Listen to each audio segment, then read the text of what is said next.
আজ 15ই আগস্ট। আজকের দিনে দেশ স্বাধীন হয়েছে।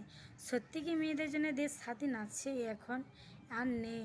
যদি থাকতো তাহলে ছোট ছোট বাচ্চা মেয়েগুলো স্বাধীনভাবে একটু খেলাধুলা করতে পারতো, স্কুল যাওয়া আসা করতে পারতো। যদি স্বাধীন থাকতো তাহলে বৃদ্ধ মানুষগুলো ঘরের মধ্যে একটু শান্তি পেত। যদি স্বাধীন থাকতো শিশুগুলো ওরা একটু শান্তিভাবে খেলাধুলা করতে পারতো। কিন্তু কি হচ্ছে না, কিছু কিছু অসুর আছে, অসুরগুলো স্বাধীনভাবে বাঁচতে দিচ্ছে না মেয়েরাকে। আজ 15ই আগস্ট। আজকের দিনে দেশ স্বাধীন হয়েছে। সত্যি কি মেয়েদের জন্য দেশ স্বাধীন আছে এখন? আর নেই। যদি থাকতো তাহলে ছোট ছোট বাচ্চা মেয়েগুলো স্বাধীনভাবে একটু খেলাধুলা করতে পারতো, স্কুল যাওয়া আসা করতে পারতো। যদি স্বাধীন থাকতো তাহলে বৃদ্ধ মানুষগুলো ঘরের মধ্যে একটু শান্তি পেত। যদি স্বাধীন থাকতো শিশুগুলো ওরা একটু শান্তিভাবে খেলাধুলা করতে পারতো। কিন্তু কি হচ্ছে না, কিছু কিছু অসুর আছে, অসুরগুলো স্বাধীনভাবে বাঁচতে দিচ্ছে না মেয়েরাকে।